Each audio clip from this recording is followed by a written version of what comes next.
I do want to get into, and again, shout out to Clute, of course, Abdel114 in the chat. Now, this one is a little. Okay, hold on. Let me pause that. Hold on. Let me just rewind that. I'm going to do a screen share, folks. This is from Clute. He says Digital Foundry points out Sony will have a harder time producing a handheld due to the lack of Series S SKUs or SKUs like Microsoft. Now, I would have never thought of this, to be quite honest with you, but it's a great point. I actually had said earlier, Crispy, that I personally think that the advantage is PlayStation because of how long that. I mean, again, it's only been out a year, and it's gonna, that's fine. But they still have technically a handheld out right now called the PlayStation Portal. It was not the greatest because it was tied to your console, but they recently did an update where you can play games off of PlayStation Plus. That's a major boost, and why the $200 price tag is not actually bad if you have PlayStation Plus. But let me do a screen share, folks, and we're going to get into this because I think that again, this is coming from people that have way more technical knowledge than I will ever have, and I just want to use a minute and 3 seconds of a clip that came the way of Abdel114 in the chat. So let me just do a screen share. And again, it's incredibly interesting. So let me just blow up the screen here so you fine folks can see exactly what I'm seeing. This is Alexander Badagala of Digital Foundries. This is what he had to say in regards to why he believes. And of course, I will link. I've already linked this into the chat if you want to check it out yourself. I'm going to link Digital Foundry's actual podcast. I believe it was 191, if I'm not mistaken, in the show notes. So if you want to watch the whole podcast, they've been going at PlayStation a bit recently. But here we go. Let me let you guys and gals hear. Microsoft also has the ability, depending upon how they do it, to lean into Xbox Series S profiles for games. Which typically run at depending on the game, 720p to 1080p resolution or even lower, obviously. Typically run at half the frame rate, typically do not have the ray tracing options that are there on the Series X, if they are there. And they can technically lean into those profiles for a handheld for backwards compatibility purposes. I don't know if they're going to do that, but Sony never had an Xbox Series S, which forced developers to make these low-end profiles for games. And in which case, if they bring out a handheld, I think it would be almost like a Sony VR2, where it would have to have its own versions of games after the fact, after it came out, or via patches after it came out, when it came into existence. So it'd be like a new lower-end PS5 in that aspect, that is mobile, and it doesn't have the full BC catalog, maybe other than PS4 games.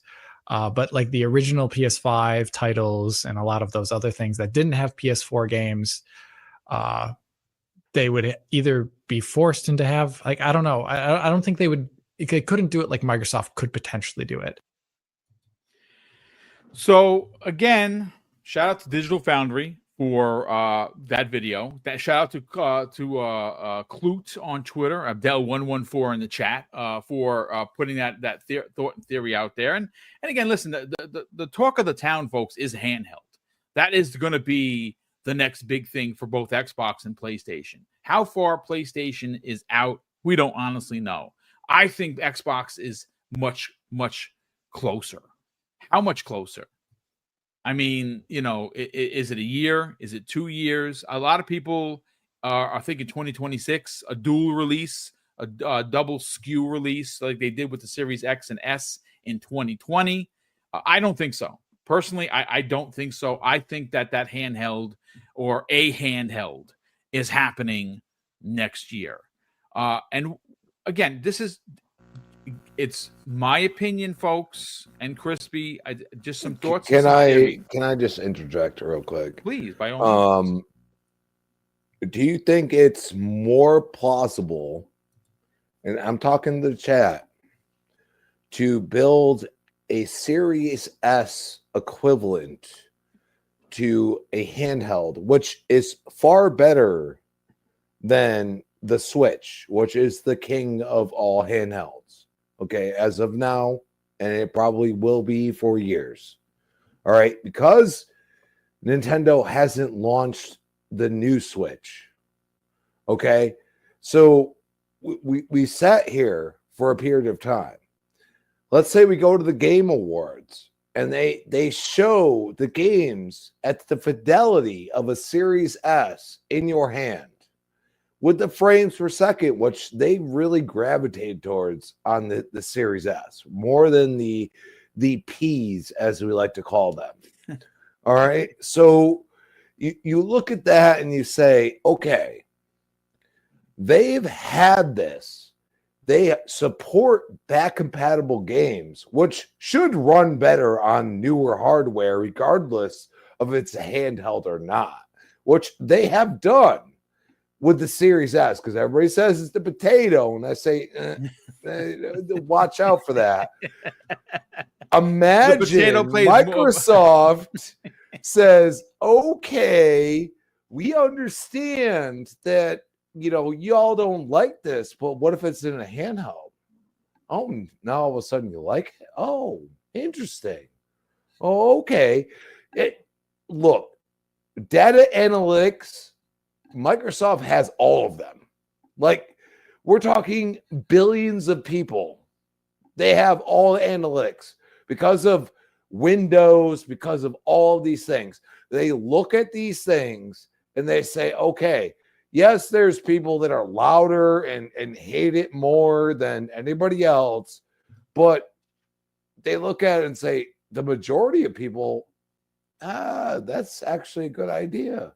So you and this is where we say we've given them trash ourselves for the Series S and the optimization, and then it trickles down into the Series X at times. We have done this. Okay, but that doesn't mean that the Series S is irrelevant, especially if it's put in a handheld. I think, especially with the Game Pass app and all these other things, people will play more games, and I think that's what Phil's looking at. I think you're onto something. Let's see. Wacko Games says something pretty interesting. 1080p is good enough for a 7-inch screen. You're not wrong. And I think it'd be even better. I think it'd be 1440p. Personally, again, I'm not a tech guy, folks. So if I'm wrong and I sound like a knucklehead, please, you can call me out. It's not. I don't get mad. I'm 54, folks. What are you going to tell me that's going to upset me? Nothing. Honestly, it just is what it is. But I know Whole Grain Bread in the chat. Love him. Appreciate you here every show. He still believes. He says, "Boom, please stop with the handheld conversation happening at the Game Awards." Folks, look, the Game Awards is in, I believe, 6 days. 6 days to be proven 50% right or 50% wrong. It's a flip of a coin. I'm still in my holding pattern. And until that show comes and goes without a handheld, I'm still going to say that they're going to show something. I really, really believe that. I know Paris Lily says, no, Boom. The hardware, the exciting hardware reveals for the fall was the Series, X, all digital. Paris, I love that dude, and his channel's blowing up. By the way, congratulations on Paris Lily. I mean, listen, he's an amazing content creator, but his channel has freaking exploded. I think he's closing in on 25,000 subscribers, and he wasn't even sure if this was going to jump off the ground. So shout out to Paris. Paris doesn't always, he knows people, he knows things. He's not going to let the cat out of the bag. Again, have no problem being wrong, Whole Grain Bread. If I'm wrong, I'm going to come out the next day, which is the Friday after, which of course we'll do our post Game Awards show that we do every year. I will announce to you that I was wrong. How about that? It's not a problem. Zero problems being wrong. I don't mind it at all. I'm wrong quite a few times on a podcast, and the way that I handle it is like a man. You come out here and you're like, you know what, folks, I got it wrong. You look right at the camera, like I'm doing right now, and you're like, I got it wrong. It's fine. It's okay to be wrong, but I'm still gonna hold on, and maybe it's hope. hopium, if you will, whole grain bread, that I am wanting this handheld, because I have a ROG Ally. As a matter of fact, I sent it out to Kay Asante, Mr. Tech himself, to kind of do some things to make it more fun for me, meaning that I wanted all the ROMs. Like, I wanted the thing that I want the most on a ROG Ally is not a new game. It's Aliens versus Predator, so I don't have to play like a bootleg version of it. It's literally one of my favorite Capcom games, my side-scrolling beat 'em up Capcom games of all time. It is such a freaking amazing game. I play it and beat it at least once a year for like the last, I don't know, 5 or 6 years, maybe even longer than that. It's one of my favorite side-scrolling beat 'em ups, and it's still not available. What the H, Capcom? But, Crispy, let's talk the handheld, because again, I would have never thought of this if I didn't watch this clip from Digital Foundry. I honestly believed that it was Advantage PlayStation because of the Portal, but the Portal doesn't have any hardware on it. And again, they're working on their handheld. It's a few years out. What's a few years? Is it 2? Is it 3? Is it 4? Heck, I don't know. But I think they've been working on it a lot longer than people give them credit, because, well, there's a Portal available. It just doesn't have any freaking hardware on it. Xbox, I think, has been working secretly on a Series S-like handheld for years. We've been talking about this forever. I still think it's happening. But again, hearing what Digital Foundry, what Alex had to say, it makes sense. It actually makes more sense now that it is an advantage to Xbox, because they do have a SKU that they already make games for, and that every game that comes out has to have these 2 different SKUs. It's a part of their contract with these developers. There's got to be a Series X version, it's got to be a Series S version, and obviously backwards compatibility is going to be a breeze for this thing, especially if it's kind of like PC like. What are your thoughts, man? I mean, let's be honest, like Microsoft knows that they do not know everything. They don't. Okay. You look at their partnerships. Now, everybody, like, oh, it's money involved. But let's be honest. Okay. Partnerships with Intel, partnerships with NVIDIA, partnerships with every company that makes chips. Think about it. So they do that out of aspect to say, hey, we do have money to spend, even though they went through 2 years of faulty and unlogical lawfare, as I like to call it, against them, from the EU to everything else about Activision.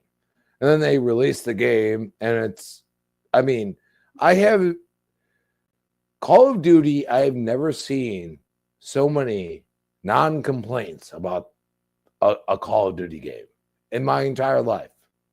Okay. And I've been on Twitter for as long as I've been podcasting, 6-7 years. Many Call of Duties have come out in that time. I've never seen so many people that I follow for Call of Duty just because I understand. I'm a Gears player. Like, people will hate on you, love you, whatever. I understand that you know your truth.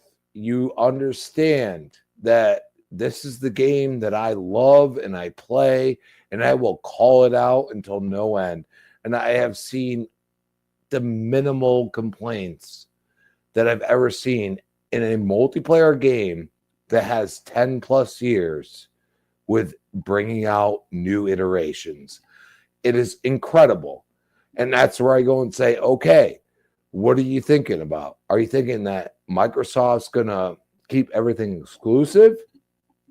As long as you can hit the hardware of the Series S, okay, the potato, if you can hit the hardware of the Series S, then they will release the game on other hardware because they will sell that brand. So you look at it and you say, could Halo MCC come to PlayStation? Yes, it absolutely could. But here's the problem I have. And this is the problem that I continue to say. How can you not bring out a new SOCOM or a revamped SOCOM? You can't, because you built it on hardware that is not viable anymore. And it doesn't work. And it's actually terrible. Okay. It actually alienated PlayStation 3 era, one of the greatest eras. Okay. And I was on 360, but I never wavered from the fact that they almost got me to buy one for a reason. And it's because they had original games that did amazing things. Okay. And they have lost that. And it's unfortunate because they don't know how to develop these said games and back compat them. Remember, back compat. It's not a big deal until it is. And say, okay, like I can release this on the portal because, you know, it's an older game and it should play well on there, right? I mean, let's think about logic and say, oh, you know, new hardware, new things, all these things that should be able to do that. All of a sudden you can't do it. So this is where I go and say, like, that's their problem. And I think this is what he's saying in this entire like statement that he said is that they don't have a realm to take games that mean something to people, you know, Twisted Metal, all that stuff, and say, we can play this on this handheld. While Xbox is saying, oh, no, we've been working on that. And yeah, it's not perfect, but it's much better than what you got. And then you go and say, oh, PS Plus and all that. No. We're talking about buying a game and playing it. You buy a game for $10 since you all buy all the games. Remember that. So we sit here and are like, okay, but I can play Gears 3 when it came out over 10 years ago. And you can't play half the games that you tout as the greatest thing since sliced bread. And I look at you and I say, okay, that's great. Like, and that's where I say, I don't care if some of our games that are revamped, Marcus Phoenix Collection, if it comes to PlayStation, good on you. Enjoy it. Then you'll be wanting E-Day and you ain't going to get it. And that's the way I want Phil to be. You know what? Let's give him something and then we'll pull back. Okay, we'll pull back a little bit and we'll say, oh, you can get it on Game Pass. It's there. All these extra options. You can get it on PC. That's fine. But there's certain games that deserve that. There's certain games that don't. But I mean, I see all the time. Resistance. I see SOCOM. I see Twisted Metal. And I see it from PlayStation people. And I sit there and I'm like, I'm with you. I'm with you. What are they doing? And a lot of those games that really hit their pinnacle were in the PlayStation 3 era when they did something that is still not accepted to this day, which is a cell processor. Yeah, they screwed up. I mean, look, that's their problem, not ours. No. I don't know what they're going to do with their handheld. They have a big list of a big catalog. I think the issue that we look at with PlayStation versus Xbox when you talk about backwards compatibility, and I think that's going to be really big, especially on the handheld, is forget the cell processors, forget all of that. Xbox has found a way to give you HDR boost, FPS boost on console. I would imagine that technology is going to be forwarded over to the handheld. So you're going to play an old ass game that's, I don't know, 15 years ago, 20 years ago. You're going to, again, I wouldn't, but maybe you would. Maybe you'll pop on Cameo and be like, yeah, I feel like playing this on the go. I missed out on Cameo on 360. Shame on you. First of all, amazing game, right? But you want to play it. It's going to look, yeah, of course, it's going to look and play like a 360 game, but it's going to have HDR boost. It's going to have it's going to have FPS boost. Unfortunately for the PlayStation, regardless of cell processor or not, their backwards compatibility, because I know a lot of people use this like, hey, boom, they got more games on PlayStation Plus. Look, like 1,200 games. There you go. Right? Okay. But I love Twisted Metal 2 100 years ago. Unfortunately, Twisted Metal 2 looks and plays like Twisted Metal freaking 2. There's nothing done to it. It's literally, hey, we could run this thing. Hey, have fun with it. Xbox is different. Xbox gives you all of these advantages. They make old games. I mean, look, you don't believe me? Take the oldest ass game you could possibly imagine and pop it on. Try Fusion Frenzy, an Xbox OG launch title, which I think they should bring back. I think they should remake that and continue the series, because that series was dope. Go look at that right now on your Xbox Series X. Not only does it work, it looks freaking amazing. And that game's 150 years old. So I don't know what I would have never thought, Crispy, in my opinion, that Advantage Xbox for handheld. Turns out that, in fact, is the case. And there's a reason for it. And it's because of the fact that there is a Series X and a Series S SKU. And, well, there is no SKU right now for PlayStation other than the Portal. And the Portal does minuscule work. Again, it did get that big update, which I think really does make it worth its weight in gold. I think it's worth the $200 now.